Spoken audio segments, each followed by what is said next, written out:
You can't say you weren't warned. Along the highways and the byways, it's the law. And on the airwaves, the messages have seemingly been everywhere. No holding a cell phone while driving beginning June 1st, a year after the General Assembly finally passed a law that was first introduced a decade ago. People are really tethered to the phone right now, and then I think a lot of people would have a difficult time putting it down. And I think it would have been actually wrong for us to have some type of enforcement efforts without having the education for us. Central Falls Police Chief James Mendonca is also head of the Rhode Island Police Chiefs Association, which ran an advertising campaign leading up to the launch. I think everyone's in favor of it. Just having a very difficult time complying because they're so used to having that phone. It's almost part of their anatomy. The Hummel Report found many drivers already have Bluetooth. Others have changed their habits in direct response to the law, and others are still using their phones while driving. Are you equipped or are you not? I am. That was the first thing I did when I saw that the law was going into effect, was get one of these headsets. So I've got the Bluetooth that is active whenever I want it to be. You didn't have that before, though? I did not. And so the law prompted you to go out and get it? It did, but I probably would have done it sooner or later anyway. So I think I've always thought it was a good idea. And I have had my own frustrations about being in traffic, about behind people that are on their cell phones. Do you use your phone a lot in the car? More than I probably should. Yeah. More than I probably should. I don't like to, but life goes on, unfortunately. Right before the law went into effect, I bought a little clip for the dashboard. You can see there's a little metal ring on the back. Yep. So you can see the metal ring on the back, and it basically just magnetic mounts to where the CD player is. So now if I get a phone call, I can just answer it, hit the button, speak hands-free, and I'm up and running. And then there's Kevin O'Grady, who has used the new law as an excuse not to talk at all when driving. I'm the one that'll get pulled over as soon as I pick it up, so I have that kind of luck. So I just put the phone down, turn it over, turn the volume off, and wow, it's a half-hour ride for me, so I don't need it. Do you like that?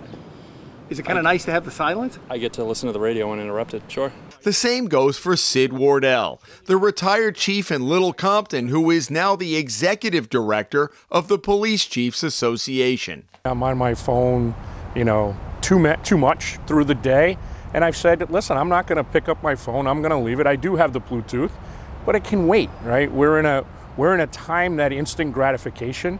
So we think we have to answer to people. We think we need to talk to everybody. We don't. So it's an opportunity to say, hey, listen, just put the phone down, let it wait.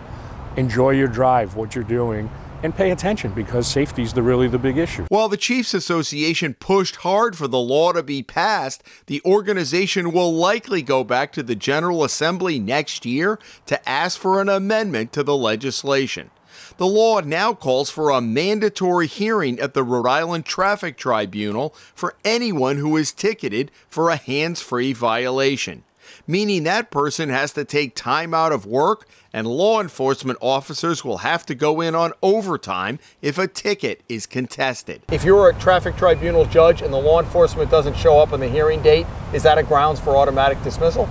It is. I mean, it always has been in the past. It is a burden financially on the agency.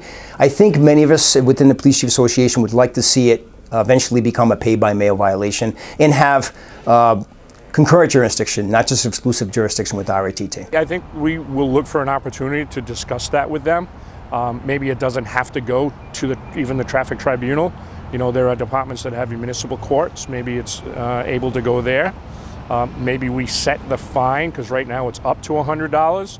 So that's really up to the court what they decide to do with that. Chief Mendonca is leading by example in Central Falls, strengthening a phone use policy for its officers. It forbids any member of the department, myself included, all the way down the chain of command, from driving a motor vehicle unless this is a hands-free device.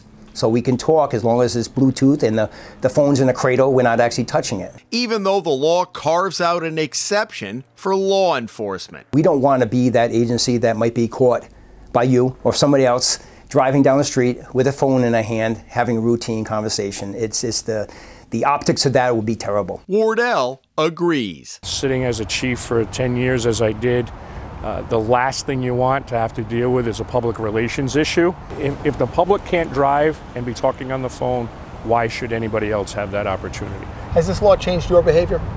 It has. It has. And I think I've used it as an opportunity to not answer the phone just because somebody's calling me, so I have to answer it. Remember the days of not having a cell phone? I mean, right? You said you were going to be there in an hour. You get there in an hour and you talk to somebody then. Jim Hummel for the Hummel Report.